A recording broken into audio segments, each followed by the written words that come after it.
نحمده ونصلي على رسوله الكريم اما بعد فاعوذ بالله من الشيطان الرجيم بسم الله الرحمن الرحيم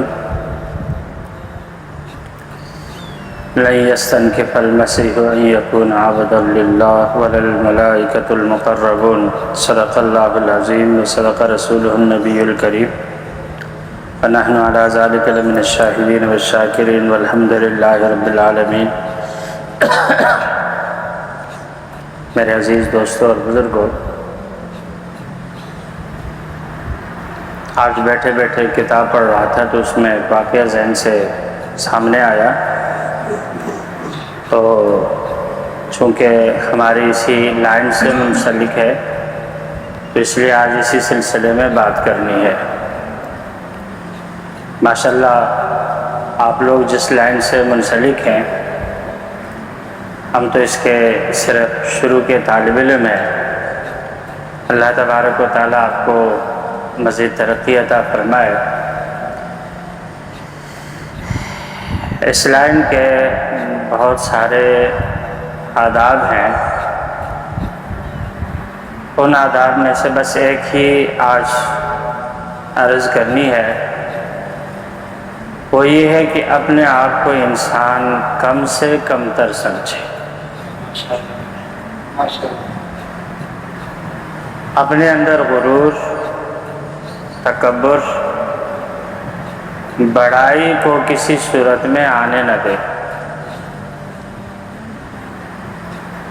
ہمارے بزرگ حضرات فرماتے ہیں، غالباً حضرت مجدد رحمہ اللہ کا قول ہے، فرماتے ہیں کہ جب تک انسان اپنے آپ کو کافر زنگی سے بھی بدتر نہ سمجھے اس وقت تک وہ سلوک طے کر ہی نہیں سکتا۔ اس لائن میں سب سے اہم چیز یہ ہے کہ اپنے آپ کو فنا سمجھنا۔ حضرت زنگی رحمہ اللہ ان کے درجات کو بلند کر دے، کہ بعد میں ہم بچے تھے، وہ آئے تھے تو ایک جلسے میں انہوں نے ایک شعر کہا تھا، فنا فی اللہ کی راہ میں کیسا ہے، فنا فی اللہ کی تہ میں بقا کا راز مضمر ہے، جسے مرنا نہیں آتا اسے جینا نہیں آتا۔ سبحان اللہ۔ تو فنا فی اللہ کی تہ جو ہے، اس میں یہ ہے کہ جب انسان اللہ کو یاد کرتا ہے، اس لائن میں آتا ہے، تو اپنے آپ کو فنا سمجھے، اپنے آپ کو کچھ نہ سمجھے۔ جب تک انسان اپنے آپ کو فنا نہیں سمجھتا ہے، اپنے آپ کو کچھ سمجھتا ہے، تو اس وقت تک اللہ تبارک و تعالیٰ کی محبت، اللہ کی معرفت اس کے دل میں نہیں آتی۔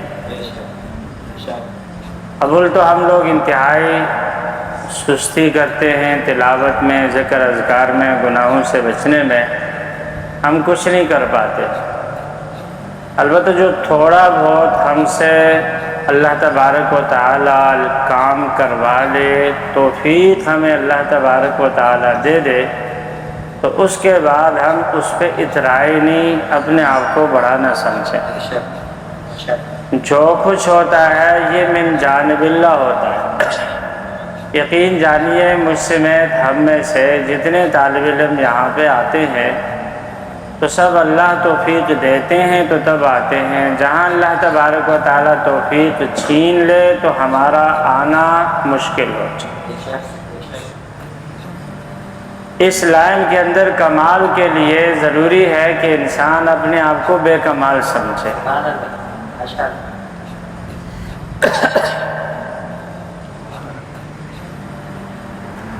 تو جب انسان اپنے آپ کو بے کمال سمجھے، کچھ نہ سمجھے، اللہ تبارک و تعالیٰ اسے ترقی دے دیتے ہیں۔ آپ نے دیکھا ہوگا جس گلاس میں پہلے سے پانی پڑا ہوا ہو تو اس میں اوپر سے مزید پانی نہیں ڈالا جاتا۔ جہاں گلاس خالی ہوگا تو اس میں اوپر سے پانی ڈل جائے گا۔ اللہ تبارک و تعالیٰ کی معرفت، جہاں انسان اپنے آپ کو سمجھے کہ میرے اندر کچھ نہیں ہے، اللہ تبارک و تعالیٰ کچھ چھینٹا اس میں ڈال دیں گے۔ مشہور نعت ہے، اس کا ایک ہی جملہ ہے کہ سنا ہے نور کی بارش ہوتی ہے مدینے میں، سنا ہے نور کی بارش ہوتی ہے مدینے میں، الہی ایک چھینٹا آ لگے ہم سب کے سینے میں۔ سبحان اللہ، ماشاء اللہ۔ جہاں انسان اپنے آپ کو بالکل خالی سمجھتا ہے، تہی دامن سمجھتا ہے کہ میرے پاس کچھ نہیں ہے، وہاں اللہ تبارک و تعالیٰ کوئی ایک آدھا چھینٹا دے دیتے ہیں۔ اور جہاں انسان سمجھے کہ ارے میرے اندر سب کچھ ہے، آپ قرآن پڑھ لیجئے، بنی اسرائیل کہتے تھے فی قلوبنا غلف، قلوبنا غلف، ہمارے دل تو نور اور معرفت سے، علم اور ہدایت سے بھرے پڑے۔ اس کا نتیجہ کیا ہوا؟ اللہ تبارک و تعالیٰ نے قیامت تک کے لیے ان کو مغضوب اور ضلال قوم قرار دیا، گمراہ اور اللہ کے غضب کے شکار قوم قرار دیا۔ جہاں انسان اپنے آپ کو سمجھتا ہے کہ میرے اندر کچھ نہیں ہے، جو کچھ ذرا نظر آ رہا ہے وہ اللہ کی توفیق سے، اللہ کے فضل سے، اللہ کے کرم سے ہے، تو وہاں پر اللہ تبارک و تعالیٰ اس کو دین اور دنیا سب کی معرفت عطا کر دیتے ہیں۔ ہمارے بزرگوں کی کتابوں میں یہ واقعہ ہے اور عربی کتابوں کے اندر بھی یہ واقعہ ہے۔ ایک بہت بڑے بزرگ گزرے ہیں، حضرت عبداللہ اندلسی رحمہ اللہ۔ ان کے ہزاروں شاگرد تھے، ان کے لاکھوں مرید تھے، کئی خانقاہیں ان کی زیر نگرانی چل رہی تھی۔ ایک بار اپنے مریدوں کے ساتھ کہیں تشریف لے جا رہے تھے تو رستے میں عیسائیوں کی ایک بستی پڑی۔ اس بستی میں جب وہ لوگ آئے تو آنے کے بعد ایک کنویں پہ یا ایک پانی کی گھاٹ پر کچھ بچیاں پانی بھر رہی تھی۔ وہاں پر وہ پہنچے، ایک بچی کو غور سے دیکھا، دیکھتے ہی رہ گئے۔ اس کے بعد مریدوں نے کہا کہ حضرت چلے، کہنے لگے میں یہاں سے چلنے والا نہیں۔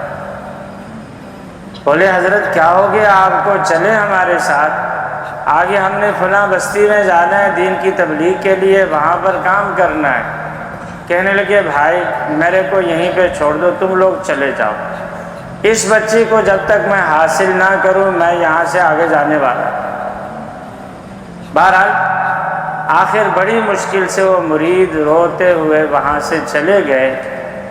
حضرت عبداللہ کو وہیں پر چھوڑ دیا، وہ اس بچی کے پیچھے اس کے گھر پہنچ گئے۔ پہنچنے کے بعد ان کے باپ سے کہا کہ دیکھو یہ بچی مجھے دے دو۔ کہا کہ ٹھیک ہے یہ بچی میں دے دوں گا، پر دو شرطیں ہیں۔ ایک شرط یہ ہے کہ تم عیسائیت قبول کر لو، اپنے مذہب کو چھوڑ دو، زنار باندھو، اور دوسرے نمبر پر جو لباس پہن کر کے تم تبلیغ کرتے ہو، دین کی دعوت دیتے ہو، یہی لباس پہن کر کے 1 سال جنگل میں میرے سور چرانے پڑے گے۔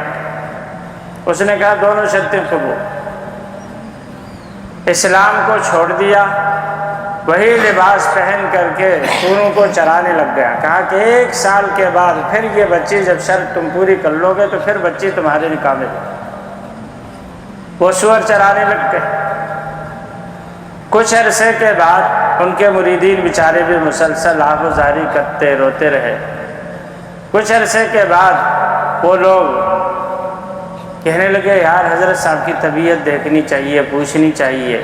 ایک مرید آیا اور آ کر کے ان سے ملا تو دیکھا جو عصا لے کر کے وہ جمعے کا خطبہ دیا کرتے تھے وہی عصا ٹیک کر کے سوروں کو چلا، جو جبہ پہن کر کے تبلیغ کیا کرتے تھے، لوگوں کو دین کی طرف راغب کرتے تھے، وہی جبہ پہن کر کے سوروں کی نگرانی کر۔ آ کے پوچھا کہ حضرت آپ کو قرآن کریم پورا یاد تھا، 7 قراتوں میں قرآن پڑھتے تھے، اب بتائیے قرآن کریم میں سے کچھ یاد ہے؟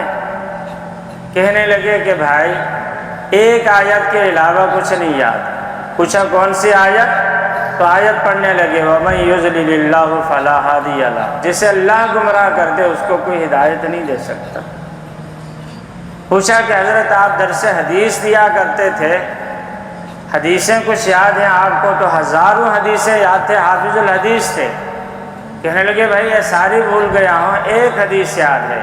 من بدل دینہ فقتلوہ، جو اپنے دین کو چھوڑ دے، بدل دے، اس کو قتل کرو۔ یہ وہاں پر روئے، کافی دیر روتے رہے، پھر اس کے بعد یہ واپس آ گئے، اپنے ساتھیوں کو بلا کر کے کہا کہ بھائی یہ حالت ہو گئی ہے۔ تو انہوں نے اجتماعی دعائیں کی، اللہ کے سامنے زاری کی، اور ادھر اللہ تبارک و تعالیٰ نے ان کو پھر سے بلانا تھا، تو وہاں پر بیٹھے بیٹھے وہ رونے لگے، اور اتنا روئے کہ وہ جتنے سوروں کو چراتے وہ بھی اکٹھے ہو کر کے وہ بھی رونے لگے، زمین تر ہو گئی۔ اور اس کے بعد جو ساتھی جا کر کے انہوں نے بتایا تھا، تو سارے ساتھی اکٹھے ہو گئے اور آ کر کے وہ دیکھنے کے لیے کہ حضرت صاحب کو کسی طرح سے لے کے آئے۔ جب وہ اس علاقے میں پہنچے تو دیکھا وہاں پر ندی کے کنارے سے وہ نہا رہے ہیں، اور نہا کر باہر نکلنے لگے تو کہنے لگے بھائی مجھے کوئی پاک لباس دے۔ وہ پاک لباس دیا، وہ لباس لے کر کے وہ پہنچ کر پہنا، اور پہن کر کے ان کے ساتھ دوبارہ خانقاہ آئے۔ اور آنے کے بعد مریدوں نے کہا کہ حضرت آپ کے اندر اتنی تبدیلی آئی تو کیسے آئی؟ کہنے لگے بھائی کیا بتا دوں، اس بستی میں جب ہم داخل ہوئے تو اس وقت میرے دل میں ایک خیال آیا، میں نے کہا کہ یہ کتنے بے وقوف لوگ ہیں، کتنے احمق اور کم عقل ہیں، ایک اللہ کو چھوڑ کر کے ایک بندے کی عبادت کرتے۔ تو غیب سے آواز آئی، تم کیا سمجھتے ہو؟ آج تمہارے پاس جو کچھ ہے، کیا یہ تمہارے سمجھ، تمہاری عقل، تمہاری سوجھ بوجھ کی بنا پر ہے؟ یہ صرف اور صرف ہمارا فضل۔ کہا یہ غرور اور تکبر میرے دل میں آیا تھا کہ یہ لوگ بے وقوف ہیں، مطلب یہ ہے کہ ہم عقل مند، یہ احمق ہیں، مطلب یہ کہ ہم سمجھدار ہیں۔ اس کے بعد جیسے اس پانی پہ پہنچ گئے تو اس لڑکی پہ میری نگاہ پڑ گئی، اور میرے دل سے ایک پرندے کی طرح سے کوئی چیز نکل کے چلی گئی، وہ ایمان تھا۔ اور اس کے بعد جو کچھ ہوا وہ بیان کرنے کا محتاج ہے۔ تو حضرت عبداللہ اندلسی رحمہ اللہ اتنے بڑے بزرگ تھے، انہوں نے تکبر و غرور کیا، ان کے دل میں غرور آیا، بڑائی آئی، اللہ تبارک و تعالیٰ نے ان سے نور ایمان کو ہی نکال دیا، اور ان کو سزا کے طور پر سوروں کے چرانے پہ مامور کیا۔ تو بات یہ ہے کہ اللہ تعالیٰ تو ہمیں توفیق ہی نہیں ملتی ہے، ذرا سے اگر ہمیں توفیق مل جاتی ہے ذکر کرنے کی، تہجد پڑھنے کی، تلاوت کرنے کی، توبہ استغفار کرنے کی، درود شریف پڑھنے کی، تو اس کو اپنا کمال مت سمجھیے، اس کو اللہ تبارک و تعالیٰ کی طرف سے توفیق اور فضل سمجھیے۔ جب اللہ تبارک و تعالیٰ کی طرف سے توفیق ہو، شامل حال ہو، فضل اللہ تبارک و تعالیٰ کی طرف سے شامل حال ہوتا ہے تو ہمیں یہ چیزیں ملتی ہیں۔ اور اگر اللہ کی طرف سے توفیق نہ ہو تو ذکر و اذکار کیا، توبہ استغفار کیا، فرض نماز پڑھنی بھی مشکل ہو جاتی ہے۔ اس لیے میرے دوستو، اگر ہم جواد میں شرکت کے لیے آ جاتے ہیں تو ہمارا کوئی کمال نہیں ہے، اللہ تبارک و تعالی ہمیں لے کے آتے ہیں تبھی ہم پہنچتے ہیں، یہ قدم اٹھتے نہیں اٹھائے جاتے۔ اللہ تبارک و تعالی ہمیں توفیق دیتے ہیں تو ہم کچھ قرآن پڑھتے ہیں، اللہ تبارک و تعالی کچھ توفیق دیتے ہیں ذکر اذکار کرتے ہیں، اللہ ہمیں توفیق دیتے ہیں تو اللہ تبارک و تعالی کی توفیق ہی سے ہم درود شریف پڑھ لیتے ہیں۔ تو اس لیے جو کچھ ہم کر رہے ہوتے ہیں اپنے دل میں کبھی بڑائی اور غرور نہ لائیں۔ اللہ تبارک و تعالی جس چیز پہ انسان مغرور ہو جاتا ہے، اللہ تبارک و تعالی اس چیز کو اس سے چھین لیتے ہیں۔ قرآن کریم پڑھ لیجئے، فرعون حکومت اور مالداری پہ مغرور ہوا، بڑا اپنے آپ کو سمجھا، کہنے لگا انا ربکم الاعلی، میں سب سے بڑا رب ہوں، سب سے بڑا معبود ہے۔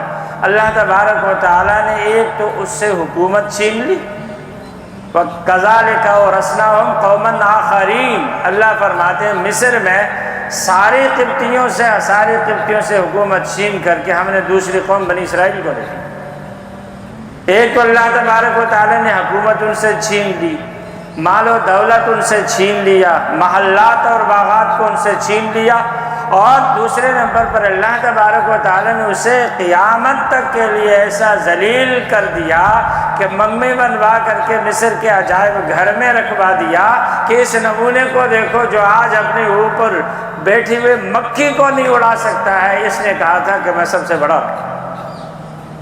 اللہ دنیا والوں کے سامنے ذلیل کر کے رکھ دیتے۔ تو بڑائی اور تکبر کی دو سزائیں ملتی ہیں، ایک تو اللہ تبارک و تعالیٰ کی طرف سے جو توفیق اور نعمت ہوتی ہے وہ نعمت چھن جاتی ہے۔ دوسرے نمبر پر جیسے حضرت عبداللہ کا واقعہ میں نے سنایا کہ اللہ تبارک و تعالیٰ اس کو ذلیل کر دیتے ہیں۔